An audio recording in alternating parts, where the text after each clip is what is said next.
Tere ka minu poolt.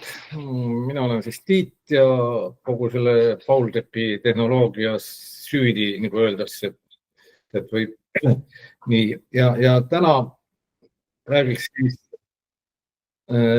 siis mulle analüüsid, pealegi mulle analüüsid ja Paultepi andmed, aga tegelikult ma ei tahakski, ma olen siin nala pealkiri ka pandud, nüüd on vist aeg jagada ekraani ka. Ühesõnaga, nagu siin pealkirjas on, ma panin sulgudesse ka teise pealkirja, mulle laborianalüüsid, elektrilised mõõtmised, ei tahaks siin nagu konkreetselt rääkida ainult Paultepist, vaid üldse mulle analüüsid ja elektrilised mõõtmised, sest elektrilisi mõõtmisi on tehtud väga kaua, teevad paljud firmad, tehakse palju andureid ja nendega on seotud nagu täpselt samasugused küsimused. Ja kuna on üldiselt teada, et nii need juba üle 100 aasta tehtud mulla elektrijuhtivuse mõõtmised kui ka väga hästi teada-tuntud mulla analüüsid, mõlemad kirjeldavad taimekasvu tingimusi, siis on nagu loogiline oletada, et nende vahel on sellised korrelatsioonid. Kuidas need välja näevad? Et seda ma siis hakkasingi uurima. Ja siis, kui ma seda uurima hakkasin, siis selgus, et nii meie mõõtmiste juures kui ka maailmas kirjanduses avaldatud, et korrelatsioonid on, aga nad ei ole kindlad, nad ei ole ühesed, nad sõltuvad hästi paljudest asjaoludest. Ja miks see siis nii tingitud on? Et siis ma hakkasin seda asja põhjalikumalt uurima ja selle nii-öelda teekonna käigus sattusin ma hästi paljudele protsessidele, mis kõike seda mõjutab ja täna me need protsessid käime siis natuke läbi ja nimetame, me ei hakka neid põhjalikult uurima, aga lihtsalt nende olemasolu on hästi tähtis ja püüame need panna ühtsesse süsteemi, kuidas siis üks või teine nähtus mullas mõjutab ühelt poolt siis mulla analüüside tulemusi ja teiselt poolt siis elektriliste mõõtmiste tulemusi. Et kuidas need asjad omavahel kokku viia. Ja siis veel need 3 seminari, mis meil tulevad, et need on küll, ütleme, tinglikult eri teemadel kõik, aga kuna ütleme ka kõik, mis on seotud taimede toitumisega, mingil moel avaldub ka siin meie nendes mõõtmiste ja mulla analüüside probleemid, et siis on ka nad mingil moel natuke võib-olla omavahel kattuvad. Ja siis, kui ma nüüd olin selle teekonna läbi käinud ja saanud ka enda jaoks parema pildi ette, mismoodi need omavahelised need analüüsid ja elektrilised mõõtmised omavahel seotud on, siis ma rääkisin seda oma meeskonnale ja meeskond avastas või mõtles ka, et see on selline põnev ja oluline asi ja et seda võiks rääkida ka natuke laiemale ringile ja sellepärast see seminar meil siin laual ongi praegu. Vaatame nüüd. Kas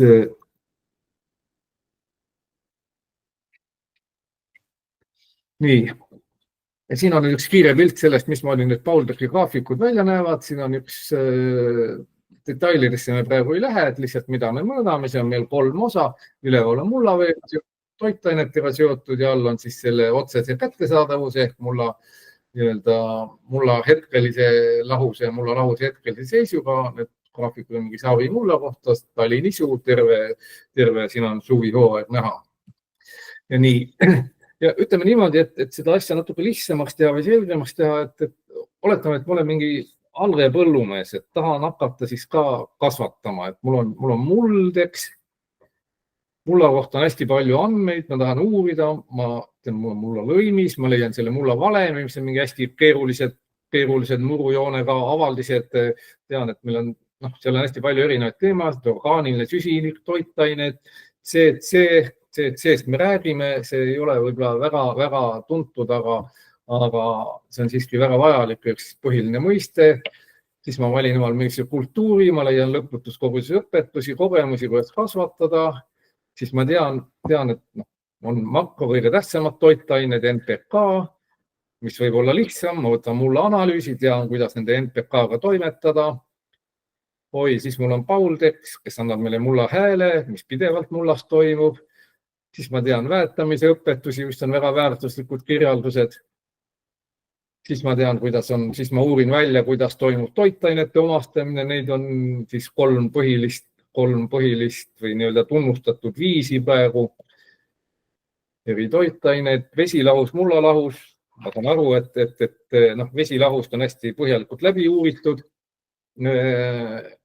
Mullalahus on siis ka mulla ja vee lahus, aga vesi mullalahuses käitub tegelikult teisiti või isegi hoopis teisiti, kui ta tavalises vesilahuses käitub. Siis mul on anionid, kationid, need teevad midagi omaette, saan satelliiti kasutada, agrotehnika, regulatsioonid, nendega ma praegu ei tegele. Toitainete liikumine, leostumine, mullas on arusaama, need on kõik seotud, nagu näete, väikse ringiga seal, selle mulla lõimisega, mulla häälega, selliste asjadega. Mulla elustik, bioloogiline aktiivsus ka ülitähtis asi, aga otseselt meie praegu ettekandes sellega ei tegele, kuigi kõik need ülejäänud anorgaanilised ja toitainetega seotud ja mulla keskkonnatingimustega seotud asjad mõjutavad seda ühte ja teistpidi. Nii, ja kõike seda on mul vaja selleks, et ma tahan teada, mul on rida küsimusi, kuidas teha paremaid otsuseid. Ma tahan teada, mida täpsemalt näitavad mulla analüüsid, mida näitavad meie elektrilised mõõtmised, kas seal on ka mingid mõistlikud korrelatsioonid, et loogiline oletada, et kuna mõlemad kajastavad taimede kasvutingimusi, toitainete saadavust, siis nad peaks olema korreleeruma omavahel, võib-olla isegi ümber arvutatavad. Ja kuidas kõik need protsessid, mis seal on kationid, anionid, kationide vahetatavus ja kuidas nad siis mõjutavad analüüside tulemusi ning toitainetega seotuvaid liikumisi. Küsimusi on veel, et ma olen algaja põllumees, ma ei tea mitte midagi, aga ma tean, et mul on kohustus teha analüüsi iga 5 aasta tagant. Aga ma tegelikult tahaks teada, mis mul hetkel põllul toimub, aga mida ma teen selle, et miks see 5 aastat on, muidugi võin tihedamini ka teha, aga siis tihedamalt ei juhtu midagi. Ja et kuidas on seotud omavahel need analüüside tulemus ja ainete sisaldus mullas. Et ma tean, et tähtsad toitained on NPK, aga kui ma vaatan neid mulla analüüse, mille standardina tehakse, siis tehakse seal fosforit, kaaliumit, võib-olla ka veel magneesiumit, tesikation, aga lämmastikku seal küll ei ole. Mis värk sellega on? Et siis ma võin kasutada erinevaid laborid, aga kui peaks juhtuma niimoodi, et ma saadan ühe või sama mullaproovi eri laborisse vahel ja võib-olla isegi jagan seda, siis sageli võib juhtuda niisugune lugu, et me saame täiesti erinevad tulemused sealt tagasi. Et millest nüüd see küsimus on, et ma tean, et me oskame, inimkonnal on väga suurepärane analüüsimetoodika, et oskame väga täpseid analüüse teha. Ma tean, kui ühe sportlase higi puutub teise sportlase nahka, siis me leiame sealt kuu aega hiljem mingid dopingu jäämused. Kõik on väga täpne, aga siin on meil suured erinevused. Siis on meil mullalahus ja vesilahus. Me teame, et meil on liikuvad liikumatud toitained, et kuidas kujuneb see mõõtetulemus elektriline ja mismoodi erineb siis see mullalahus protsessid tavalises vesilahus toimuvatest protsessidest. Ja meil toitainete omahtamise mehhanismid, et kuidas need on seotud elektrijuhtivuse, kationid, anionid ja nii edasi, et mis tõttu nad erinevalt käituvad. Põhimõtteliselt juba siin võib öelda, et me teame, et kationid nagu eriti ei leostu, kui on normaalsed mullad, aga anionid ehk siis nitraat, sulfaat leostuvad, et miks nii? Nii, ja mida siis teha, et kui alustada sellega, mis on nagu lihtsam ja loogilisem, kui võtta kätte mulla keemiaõpik. Nii, siin me kohe leiame, mis asi on mull, palju on mulla koostist elemente, kui me siin vaatame, et kõige rohkem on räni, siis on alumiiniumid, siis on rauda, aga üheski mulla analüüsist nagu ei ole eriti kohanud, et oleks nagu analüüsitud mullas sisalduvat räni või ka alumiiniumid. Et see on siis selle pärast, ja kui me natuke täpsemalt loeme, siis me näeme, mis asi see muld on, et muld on siis põhimõtteliselt suhteliselt inertne hapniku, räni, alumiiniumi rauamaatriks, aga et tema siis sisaldab või temaga on seotud siis suhteliselt väike kogus neid olulisi toitelemente, mille arvel siis kogu see elutegevus või taimekasv toimub. Ja siin see on ka väga huvitav veerg, siin see kõige viimane, et see on siis koostatud niimoodi, et kui me mitte mingeid toitaineid mulla juurde ei annaks ja biomassi kasv oleks täpselt sama, mis praegu keskmiselt, et mitu aastat siis jätkuks neist toitainetest, mis on mullas taimekasvuks. Ja siin me näeme, et need numbrid on päris suured, aga võtame siit näiteks ühe kõige olulise toitelemendi kaaliumi. teiste puhul sõltub või on samad probleemid, aga vaatame kaaliumit natuke lähemalt, siin me näeme, et teda jätkub 430 aastaks ja kaaliumi on siis keskmiselt 1% mullast. Nii. Nüüd meil on mulla analüüsi väljakutsed. Enamus mulla koostisest, nagu me nägime, et seal on igasugu elemente, ei ole taimedele kättesaadav ega ka vajalik. Et mull on passiivne maatrik, mis sisaldab vähe toiteelemente. Niimoodi, et see kohe tekitab nüüd selle küsimuse, et nagu öeldud, et me oskame väga hästi ja väga täpselt kõik analüüsida, metalle, ma ei tea, looduses, kõiki vedelikke, mikro- ja makroasju, aga mulla juures meil ei ole sellest täpsusest üldse kasu, et meil on vaja tegelikult analüüsida hoopis neid asju või mingit vähest osa elemendist, mis võiks olla taimedele kättesaadav. Siis me teame, et enamik toitelemendist taimedele kättesaamatus vormis mullas. Ja et seda illustreerida, vaatame kaaliumi näidet. Kaaliumit on mullas umbes 1%, nagu tabelist oli näha ja on teada, et kaalium on üldse kõige rikkalikumalt esindatud toitelement mullas. 1% on 10 grammi kilogrammi kohta. Aga mulla analüüsi kõik me oleme näinud, teame, et keskmine mulla sisaldus, ütleme, võime öelda, on kuskil 100 milligrammi kilogrammi kohta kaaliumit. Aga mis värk siis ülejäänuga? Et me saame tegelikult siis sellest kogu kaaliumi sisaldusest, siis 1% on see, mis me mulla analüüsides välja tuleb, mis ülejäänud kaaliumiga on. Et teda on hästi palju mullas, aga ometi me selle väetistega lisame. Et siit me järeldame, et 99% kaaliumist ei ole taimedele kättesaadav. Ja see ongi mulla analüüsi suurim väljakutse ongi see, et me peame nüüd mingil moel määrama vaid selle taimedele omastatava osa toiteelementidest. Kuidas seda saavutada? Et tähendab, siin niimoodi märkusena või disclaimerina öelda, et see, mis me siin mulla analüüsist räägime, et Eestis on väga head need mulla analüüsi laborid, endine BMK või nüüd see METPi nime all, et seal on väga suurepärase täpsusega tehakse, aga nad on oma nii-öelda avaldatud artiklites täpselt kirjeldanud, et kuidas need asjad toimuvad, et sealt me saame palju täpsema, kui me tahame teada üksikasjalikuma kirjeldusi, kas see toimub, aga siin me vaatame lihtsalt neid protsesse, et üldiselt aru saada, millega tegemist on ja kuidas ta suhtestub tegeliku olukorraga põllul. Et selleks, et seda saavutada, kasutatakse eri väljatõmbelahuseid, mis toimiksid potentsiaalselt sarnaselt taimele. See tähendab, et võetakse mingi mullast väike kogus ja siis kallatakse mingit lahust peale, segatakse hoolega ja siis me loodame, et need elemendid, mis sinna lahusesse lähevad, et need on siis, ütleme, mingil moel kirjeldavad seda, et kui palju neid toiteelemente taimele kättesaadavad on. Ja siin ongi nüüd hästi tähtis see, et eri piirkondade vahel võivad siin olla päris suured vahed, et seega ongi, et me peaksime kasutama ikkagi oma piirkonna laborite andmed ja METPi enda labori andmetel mingis artiklis ma leidsin on ju Euroopas kasutusel, ainuüksi Euroopas kasutusel üle 20 erineva analüüsimeetodi, et mis annavad kõik siis erinevad numbrilised väärtused analüüsi vastuseks ja alati me peame tegema trade-off'i ehk kaalutlema, et reaalne toitainete omastatavus sõltub alati kultuurist, mullatüübist ja me ei saa teha nüüd neid analüüsimetoodikaid välja töötada päris absoluutselt igasuguse mulla ja iga taime, iga kultuuri kohta, et me peame lihtsalt ise vaatama või ka näpuga järge ajama, et kui meil on mingi kindel toitelement ja kindel kultuur ja kindel muld, siis see omastatavus võib olla erinev täpselt sellest, mis see analüüsi tulem meile annab. Ja selleks, et nüüd seda analüüsi paremini välja töötada, tehakse väetistega võrdluskatseid, aga need on meie BMK artiklites väga hästi kirjeldatud, kuidas see välja näeb. Ma isegi ei tea täpselt, seal on erinevad väetiste nivood ja tehakse siis katsed, et määratakse selle kindla analüüsimeetodiga elementid sisaldus mullas ja samal ajal siis ka põllul võrdluskatseid ja vaadates, kuidas siis taime kasvatus toimib.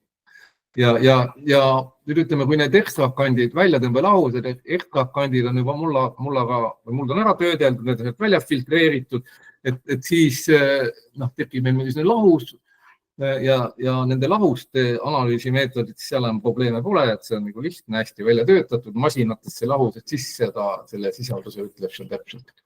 Nii, kui me vaatame nüüd, mis me näiteks meie METKi laborit, seal on selline krüptiline või müstiline mõiste, nagu et kasutame Meelis-3, et Meelis-3. Okei, aga vaatame natuke lähemalt, mis asi see Meelis-3 on.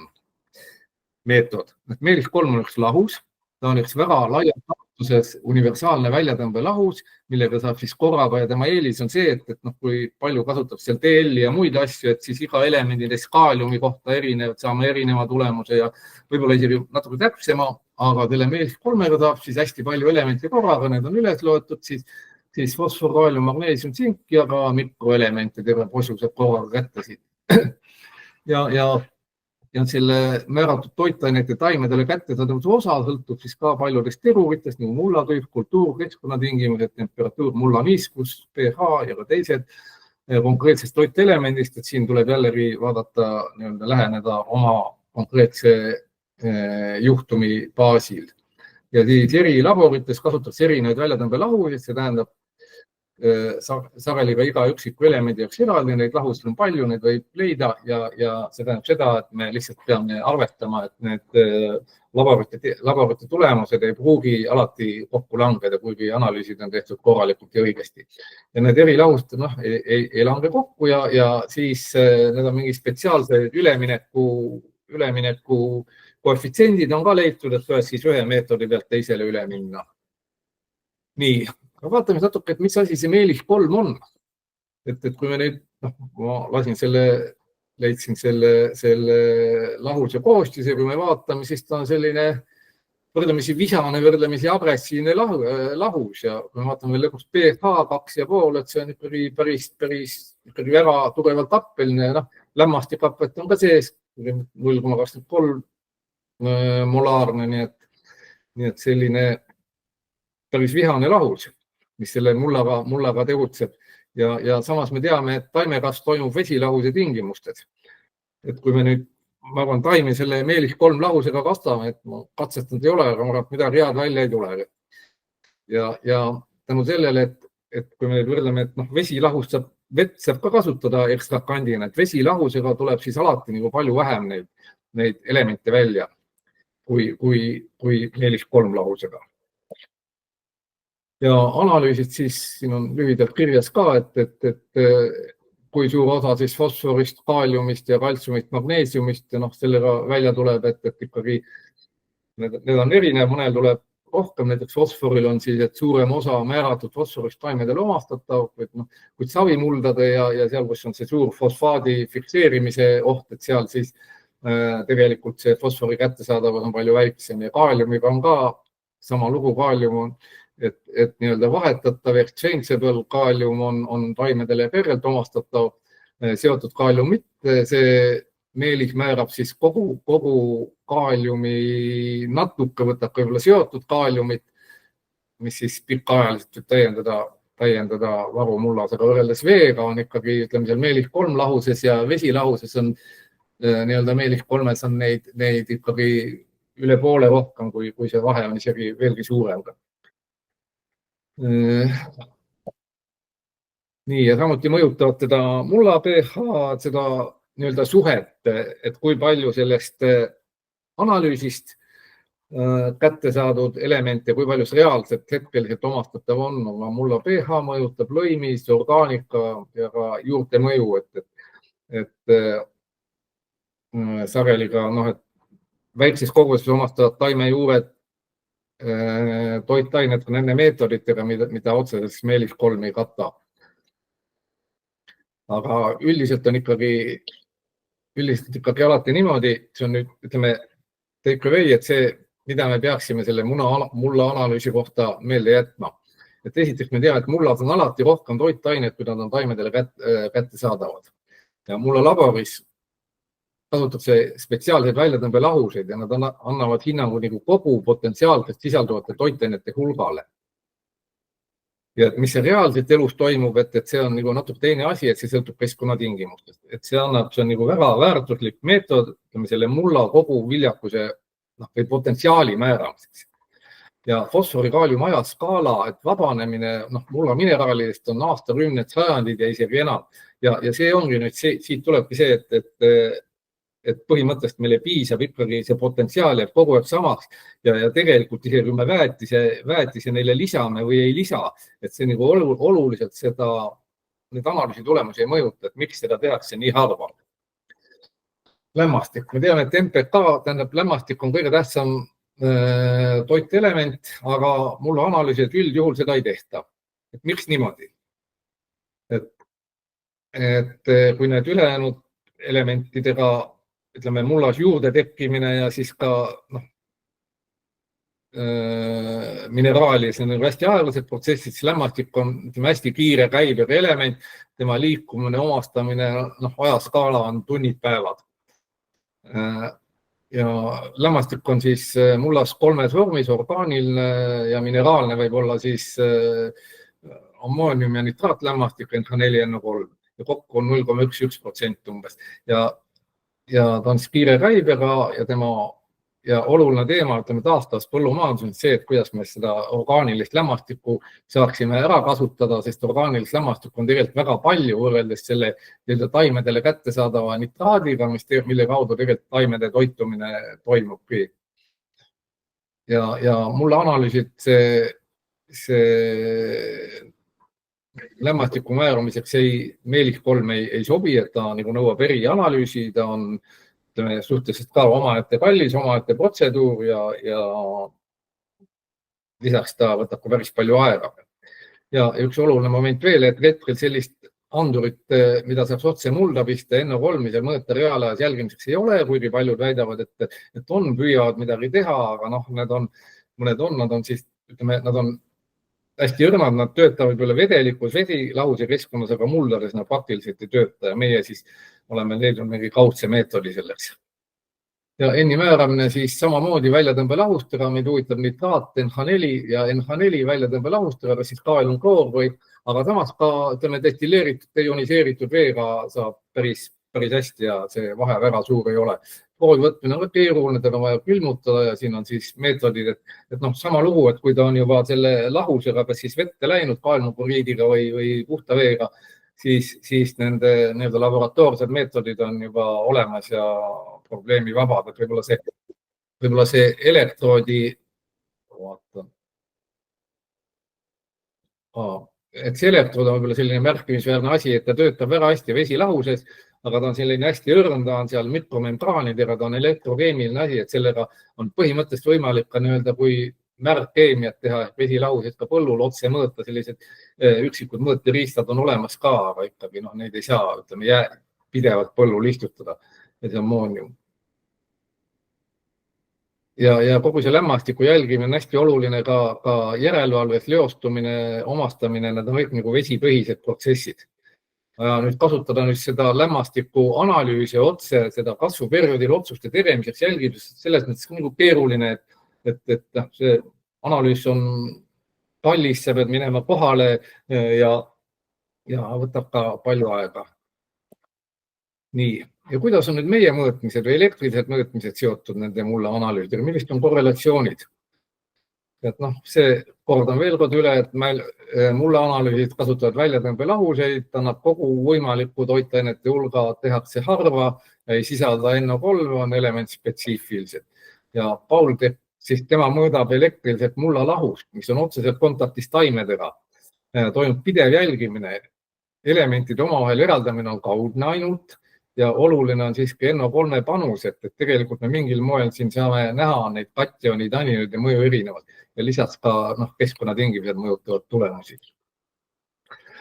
Et siin on hästi palju protsesse, mis seda kõike mõjutavad, et nüüd me peame hoidma fookust ja fookus on selline, et mullas toimuvad protsessid vee kaudu, mulla elektrijuhtivus kajastab taimede kasvutingimusi, et see on loogiline, kui mullas on vesi, toitained lahustuvad veest, see muudab vee omadusi.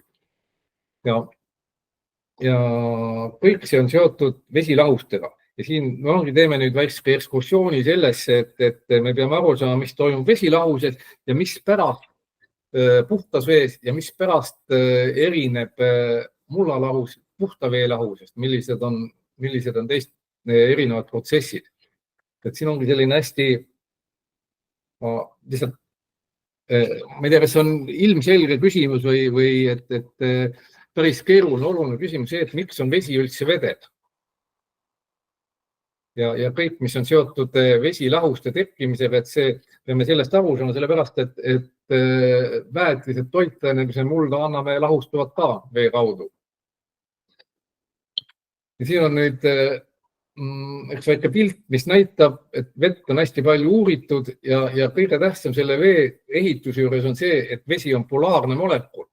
Lihtsustatud diipol, siin on näidatud, kuidas ta tegelikult koosneb ja polaarne molekul tähendab see, kui molekul kui selline on üldjuhul elektriliselt neutraalne, et nii palju, kui seal on neid positiivseid laetud joonid on näiteks omavahel seotud mingi kovalentse sidemega, nii palju on ka negatiivsed, 2 plussi, 2 miinus, kokku 0. Veel on samamoodi, ta on elektroneutraalne molekul, kuid see laeng on nihkunud ruumiliselt. On laeng, et osa sellest vee diipolist ühe otsa juures on siis positiivne laeng, teise otsa juures on negatiivne laeng. Ja see tähendab seda, et kui need vee diipolid on, ütleme, vesi on vabas olekus, siis nad omavahel tõmbuvad, need positiivne ja negatiivne nagu ikka tõmbuvad ja moodustavad vesiniksidene. Ja see vesinikside ongi selline imeline asi, tänu millele vesi üldse vedel on. Sest kui vee molekul mass on 16 hapnik pluss 2 vesinik 18, see on niivõrd kerge materjal tegelikult võrreldes näiteks süsihappegaasiga, mis on CO2, see on 44 molekul mass ja CO2 süsihappegaas siis mingi -70 peal hakkab üldse mõtlema selle peale või hästi suure rõhu peale, et vedel olla. Et see vesinikside on nagu ülitähtis asi ja see, et vesi on polaarne molekul, et ta üldse on vedelas olekus. Ja vedelas olekus siis need on hästi kiiresti tekkivad, siin on öeldud, et vesiniksidemed tekivad ja kaovad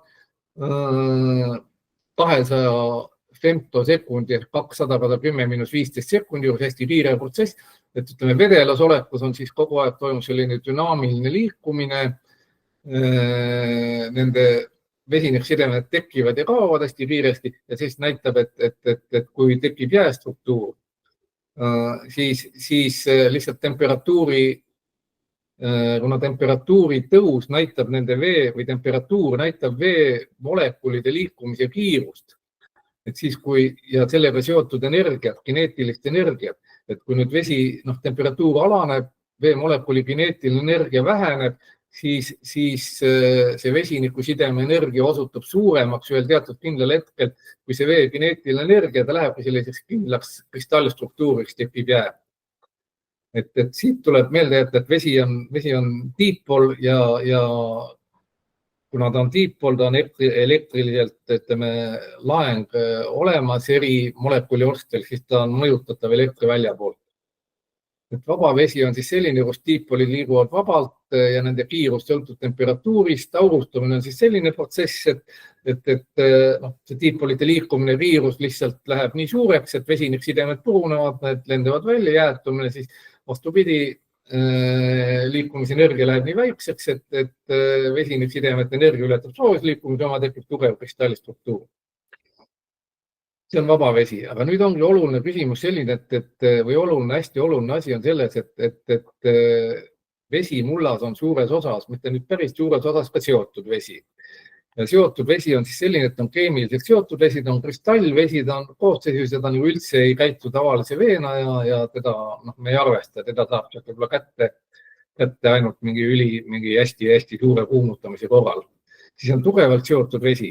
Et kui me nüüd kujutame ette, et meil on mullas on laetud elektrilised pinnad ja nendega seonduvad need laetud vee diipolid, siis nende liikumine muutub, ta käitumine on vaba veena ja selline hüdroskoopne vesi mullas ehk kilevesi, nõrgalt seotud vesi, pitsaste spoorides samamoodi, osa on seotud pindadega ja osa siis läheb järk-järgult vabaks, siis gravitatsiooniline vesi, see on vaba vesi. Ja kõik selle vee mõju ja funktsioon taimedele ja toitainete lahustamise on erinev vastavalt sellele eri vabaduse astmele.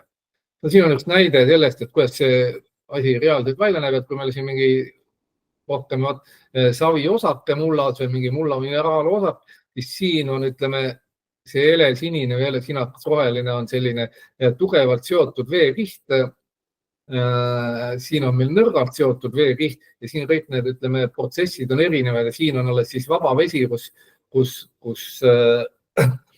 molekulid või veetiipolid saavad liikuda täiesti vabalt. See on samamoodi mulla struktuur, et mullas me lihtsalt peame ka aru saama, et need mulla osakesed on seotud siis nii-öelda tugevalt seotud veega, et see põhimõtteliselt ei ole taimedele kättesaadav ja see ei osale ka neist protsessides, vaadata teistmoodi lahustusprotsessides ja nende vahel, kui on suuremad, siis on vaba vesi ja neid pilte on veel samamoodi, et näha, et mitmes, et kui siin on nagu ka mõõtmetes umbes, et see 0,02 mikromeetrit siis selle laetud saviosakese pinnal on siis selline, et see on ütleme nagu jäästruktuuris vesi ja ta ei lahusta siis aineid ja mõju, tema elektriline mõju on sama suur nagu jääle ja see ei ole ka taimedele kättesaadav, see on taimedele nõrgemalt kättesaadav ja see on siis selline suhteliselt vaba vesi, et siin on, mis need mõõtmed on, kui palju need veekihti.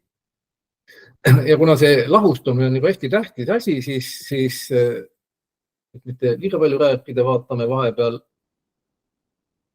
vahepeal kino, kuidas siis, kuna vesi lahustub, peab lahustuma ka toitainet, siis vaatame, kuidas toimub see kloriidis söörisjoodav kristall, siin tulevad need veetiipolid, mis liiguvad soojusliikumisega, põrkavad neile vastu, ühesõnaga energiaga lõhub selle kristallvõre ära. Niimoodi on näha, et on vaja vett, on vaja energiat ja mis siin oluline on veel selle juures on see, et kui need kristallvõrest näiteks need naatrumi plussjoonid lahusesse viiaks, siis nad on hüdratiseeritud kujul, et neil on siis nii-öelda orienteeritud veemolekulide pilv ümber kogu aeg. Siin on näha nüüd see hüdratiseeritud, et lahusest põhimõtteliselt toitained saavadki olla ainult samamoodi hüdratiseeritud joonide kujul. Okei, sellega oleme ühel pool. Ja siis on siis pildine ka. Ja selline soolade lahustusprotsess, et see on nagu hästi täpselt uuritud, see on täpselt teada, et ta tõttub kõik temperatuurist ja hästi palju, et see on meil nagu hästi tuttav. Nii, elektrijuhtivus on ainevõime juhtida elektrit ja selleks on vaja aines vabu laengukandjaid, erinevate lainete on hästi erinevad mehhanismid, näidatud, kes me veest ja ka mullas mõõdame neid ja need laengukandjad peavad saama vabalt siis liikuda elektrivälja toimel ja mulla juures ja vesilahustes on need siis hüdratiseerunud joonid, mis suudavad anda elektrijuhtivust. Nii ja siin on veel näide, et kuidas siin on, et kui neid on hästi palju, see on nüüd merevesi on näha, siis on, kui suur on elektrijuhtivus, 5 Siemensit meetri kohta, et on hästi palju neid laengukandjaid ehk hüdratiseerunud joone siin pluss-miinus joonid. See on kraanivesi ehk see on umbes sama olukord, mis me tekime mullavee juures, siin on neid vähem, juhtivus on siis sellises piiris ja kui on puhas vesi, siis kui meil neid lahustunud joone ei ole, mis laengud kannaksid, siis tema elektrit ei juhi.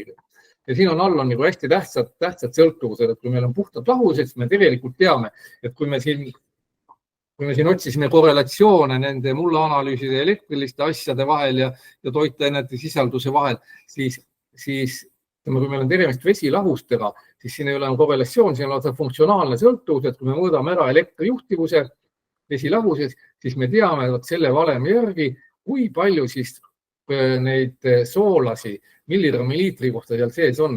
Ja hästi vahva see, et keskmiselt tuleb välja, et tegelikult isegi ei sõltu, millega tegemist on, et täpselt sama, ta annab selle summa ja see summa kehtib, et kas meil on tegemist näiteks naatriumkloriidi või kaaliumnitraadiga või siis nende summaga, et see valem üldiselt kehtib ja see kehtib ka millimoolide selle kohta. Nii, et see on nüüd vesilahusest, me tegelikult teame, tunneme, oskame seda hästi põhjalikult läbi uuritud. Lähme nüüd mulla lahus juurde. Me teame, et kõik olulised protsessid toimuvad mulla lahus, see tähendab mulla osakeste veepiiril. Et erineb puhtast vesilahusest, kuna ütleme, need protsessid vesilahusest, me võime nad päris keeruliseks sajada juba.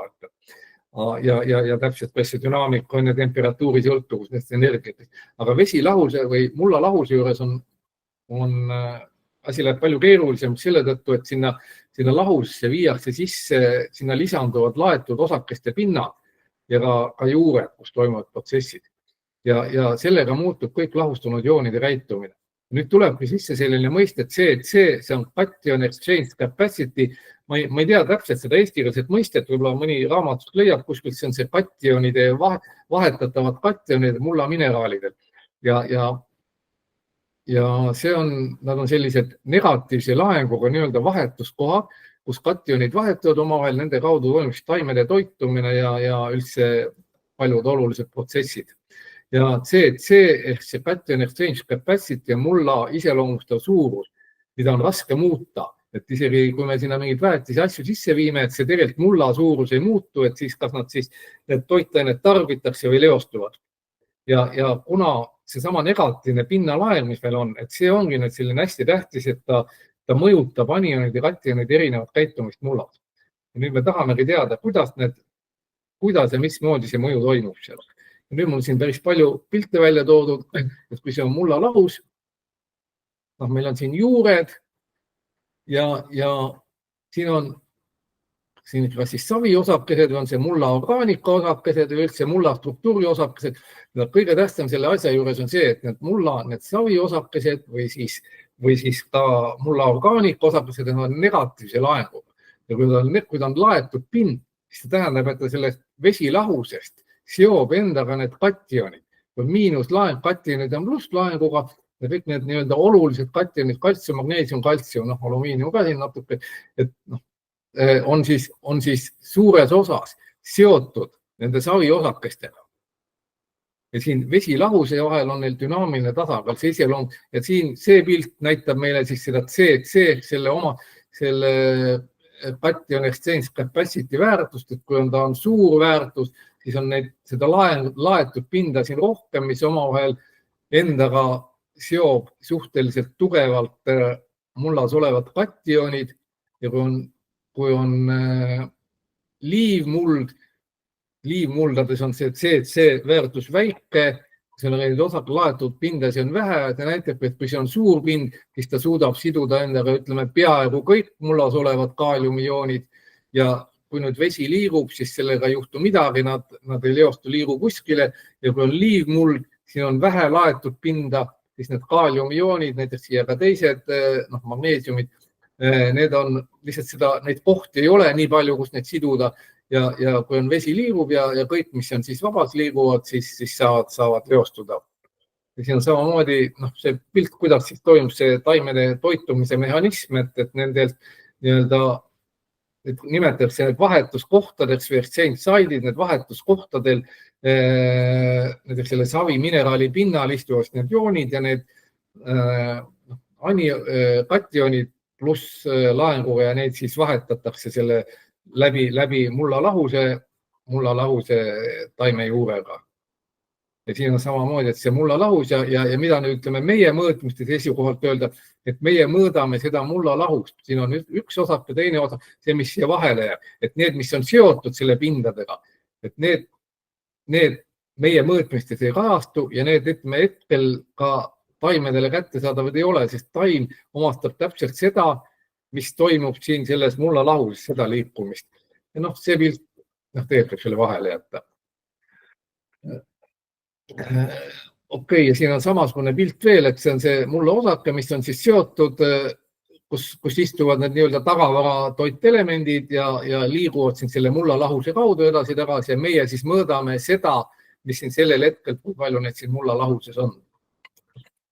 Ja siin on mõned näited sellest CC väljut, teda mõõdetakse siis elektrilaenguga, et kui palju teda, ühesõnaga millist kogust neid laetud joone on see muld suuteline endaga siduma ehk nii-öelda millist toitainete patareid endaga tegema.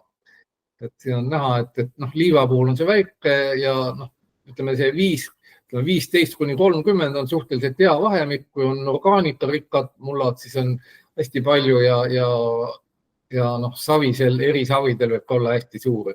Et selles mõttes orgaanika ja savi mõju on siis sarnane, aga orgaanika mõju on natuke parem, sest saviga võib tekkida ka väga-väga tugevaid toitainete sidemeid, et savi lihtsalt ka siis paapub ja seob need nii palju, et ta ei anna näiteks need seal peaks olema nii, et see kaelum, mis seotunud, kui taimel vaja läheb, siis see kaelum vabaneb sealt selle oma laetud koha pealt ja liigub taime juure juurde, aga savidega on see probleem, et alati see nii ei ole.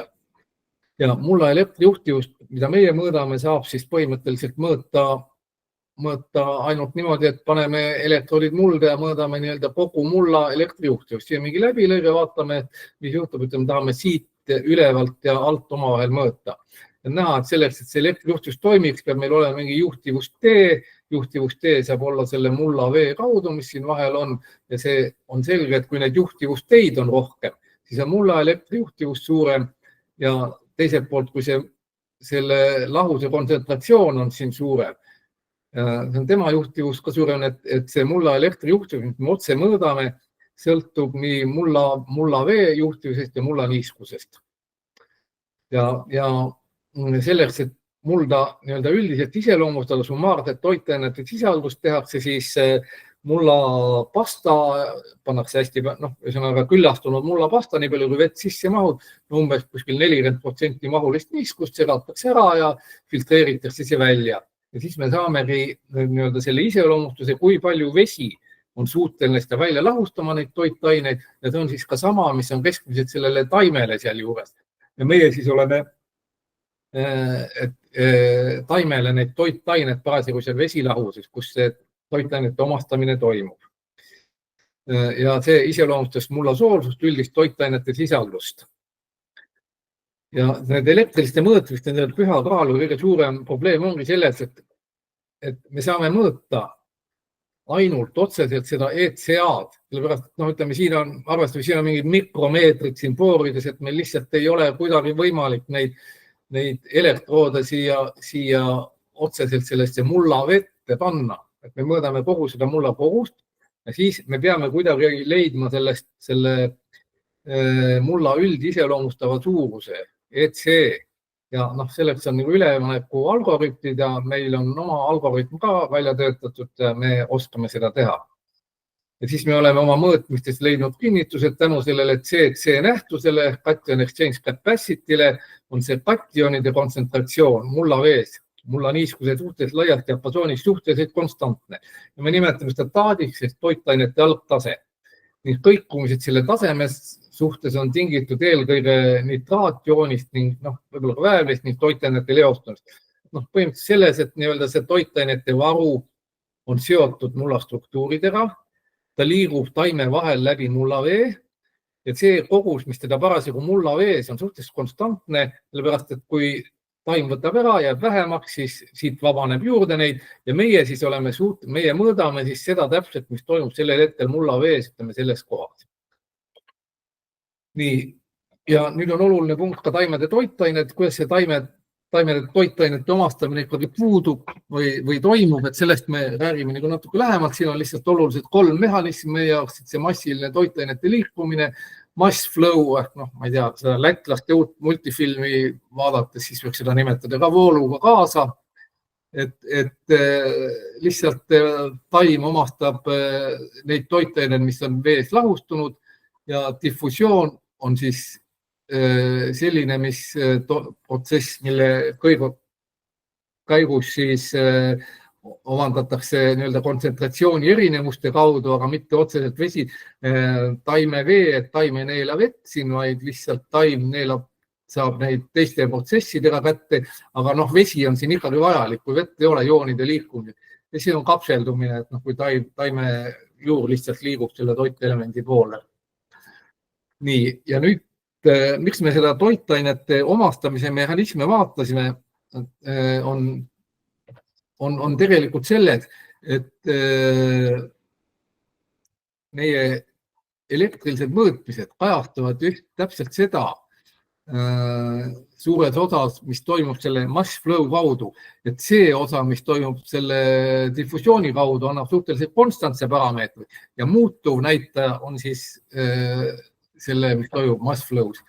Ja siin on nüüd näha või välja toodud, uuritud palju ütleme, kõiki neid teemasid, mida me siin puudutanud oleme, need on väga põhjalikult ja üksikasjalikult läbi uuritud, et nende kohta on kogu info olemas, et kogu lämmastiku tarbimine siis toimub nitraadi kujul ja sisuliselt 99% mullaveega ja enamus kaaliumist on 20% ja siis 78% on siis difusiooni kaudu. Ja siin ongi oluline see, et need kationid, mis siin on kaalium, kaltsium, magneesium, nende kogus siis mullavees on suhteliselt konstantne, et ta on puhverdatud. Ja mulla elektrijuhtis kujuneb siis, on määratud toitainete poolt, mida tarbitakse mass flow poolt. Kationide sisaldus mullavees on puhverdatud siis savi ja mulla orgaanika poolt, seal valitseb dünaamiline tasakaal. Kaalium, kaltsium, magneesium omastatakse vahetatavast vormist ehk see, mis on siis seotud vahetetavast, see, mis on seotud nende mulla osakeste negatiivse laenguga. Ja siis see dünaamik on suures osas tingitud anionidest ehk siis põhiliselt ikkagi nitraatjoonist. Kuna nad ei ole mõjutatud mulla struktuuripindadest. Tegelikult ma ei ole vist rääkinud siin sellest või ühesõnaga, kõik need mullaga seotud efektid on seotud sellest, et mulla pind on laetud negatiivselt ja negatiivne pind siis tõmbab endaga positiivseid joone ehk siis katione.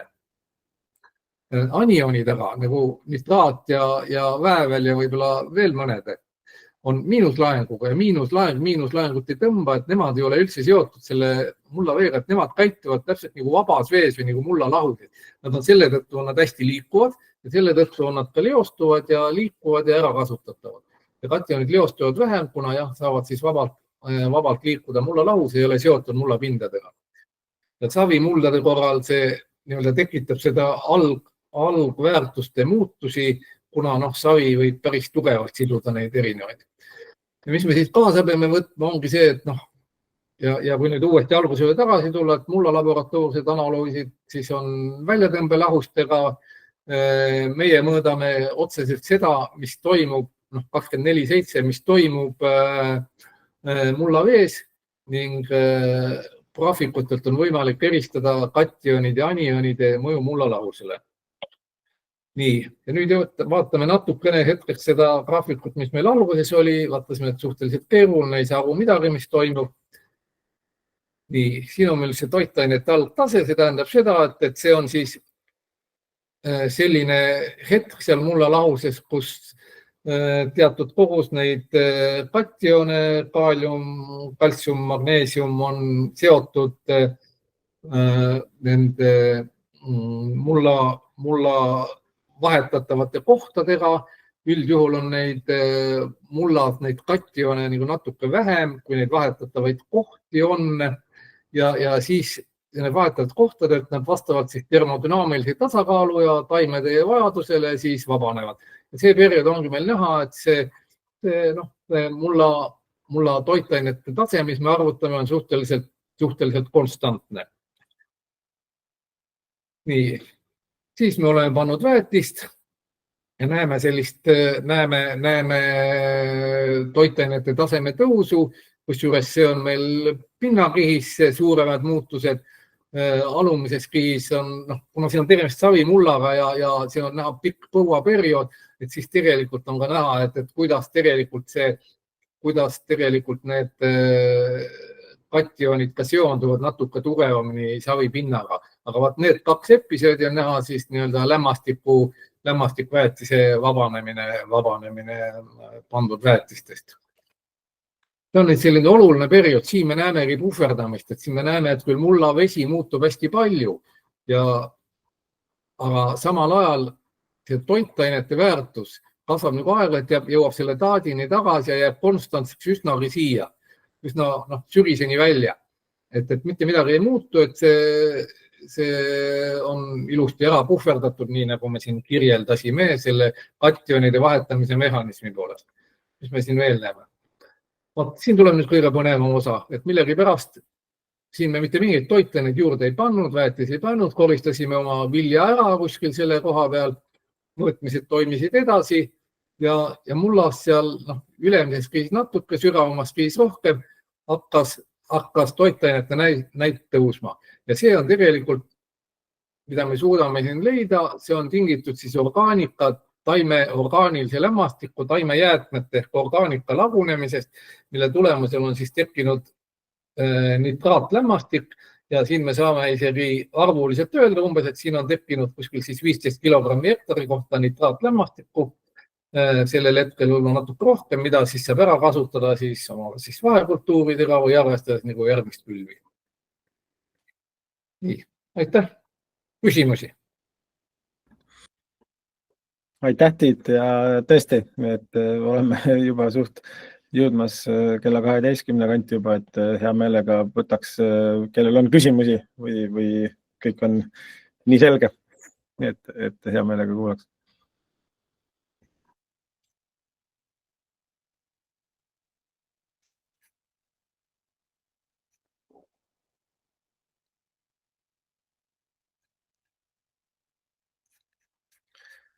No, tundub, et küsimusi ei ole.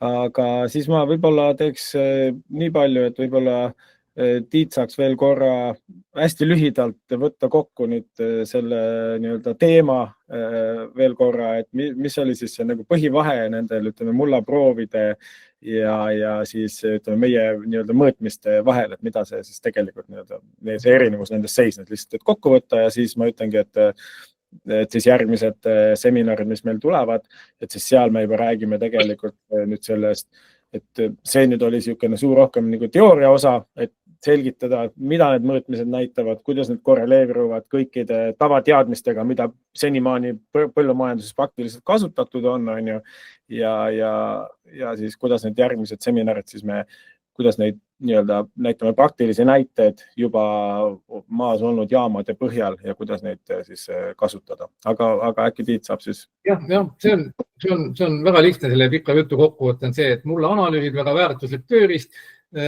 kasutavad väljatõmbelahuseid, agressiivseid väljatõmbelahuseid, et lahustada välja vähegi kõik potentsiaalselt taimedele kättesaadavad toitelemendid. Meie aga elektrilised mõõtmised aga mõõdavad seda, mis toimub neid protsesse, mis toimub hetkeliselt mullalahuses, ühesõnaga juure piirkonnas, kui palju neid toitaineid on lahustunud mullavees, mille kaudu toimubki taimede toitumine. Et selline vahe, et üks annab potentsiaalse võimaliku koguse toitainetest ja teine annab reaalse hetkelise olukorra ning selle olukorra muutuse. Väga hea. Kas äkki nüüd on kommentaare või küsimusi veel tulnud?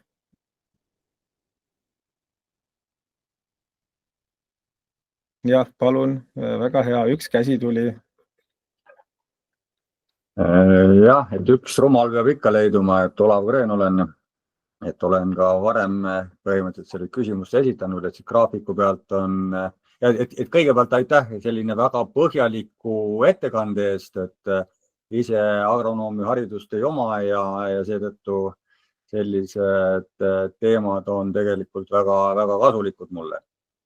Aga küsimus, et kui viimase graafiku pealt oli näha, et see nii-öelda need kõikumised graafikutel on eelkõige nitraatiooni kohta, aga tegelikult on mullas ju erinevaid joone ja katioone, nagu ma ka enne sellest ettekandest välja tuli ja kõik me teame. Et kui me väetame vahepeal mitte ainult puhta lämmatikväetisega, vaid NPK väetistega, et kas see ei hakka tekitama kuidas nii-öelda neid muid mõjutusi, mida me siis hakkame lämmastikuks nagu ümber nii-öelda hindama, et kuidas need erinevad toitained siis tegelikult hakkavad meid mõjutama ja et see viib minu jaoks ikka küsimus, et kuidas ma interpreteerin neid mullanalüüsi tulemusi ja lõppkokkuvõttes, et millist võimalust need mulle annavad siis oma tegevuse parandamiseks. Jah, hästi hea küsimus, et ma võiks öelda selle graafikute kohta, jah, et põhimõtteliselt mingil, kui me nüüd paneme seda väetist, ütleme NPK-de, siis ikkagi küsimus selles, et milline on, no ütleme fosfori osa tegelikult, et fosfori osa, fosfori ei mõjuta nende graafikute ja neid elektrilisi mõõtmisi, kuna fosfor ikkagi sisuliselt ta on ikkagi väga liikumatu ja mulla vesilahus mulla veega sisuliselt ei lahustu, et need protsessid, mis fosforit puudutab, on ütleme hoopis teised. Kaaliumiga, kui meil on liivmullad, kus on nagu väikesed CC väärtused ei ole seotud, siis kaalium võib küll jooktuda ja kaaliumi osa mingil moel meil ka graafikutes kajastub. Aga lihtsalt me oleme leidnud seda, et see taati väärtus, et ütleme, kui me nüüd ootame ära, et kui need väetised on kõik ära kasutatud või ära lahustunud, et siis meil tekib mingisugune suhteliselt sirge ala, et see ei sõltu ja see on nagu konstantne, et see ei sõltu enam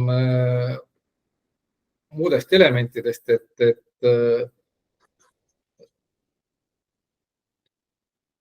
aga kuidas need nüüd mullalahused, et mulla neid toitained, et see ikkagi praktika käigus, et meie saame näha dünaamikat, mis on toimunud väetistega, kui me oleme neid lisanud.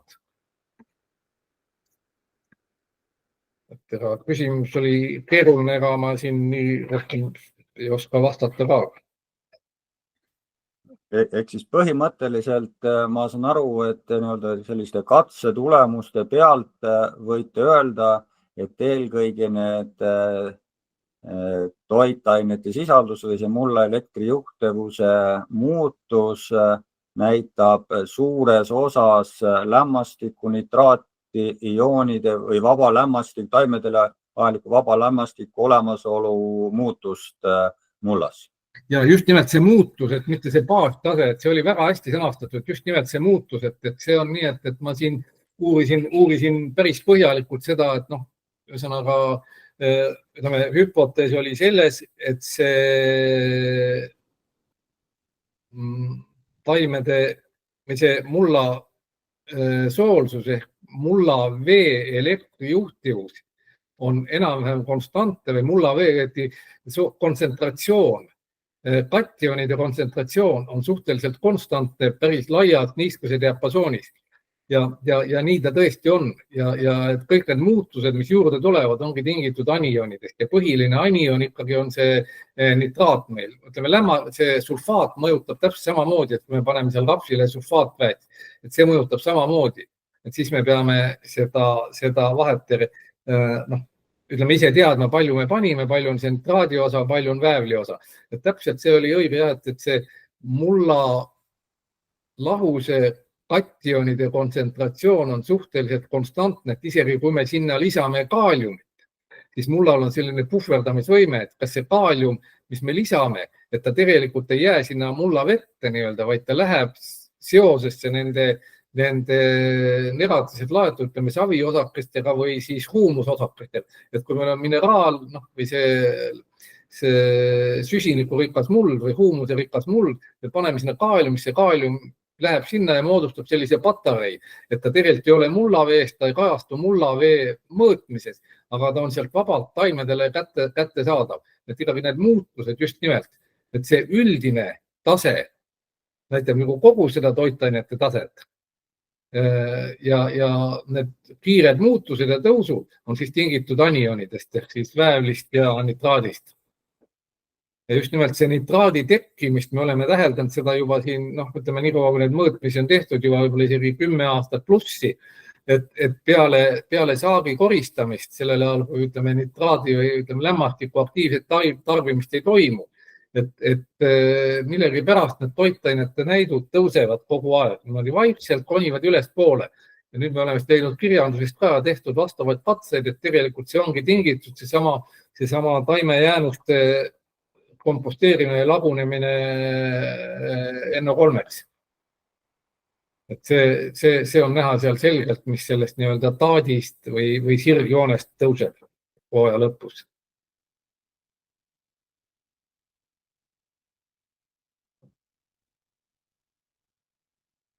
Väga hea. loodame, et see küsimus sai selgemaks nüüd. Kas on kellelgi veel mingid mõtteid tulnud? Kes on veel alles jäänud?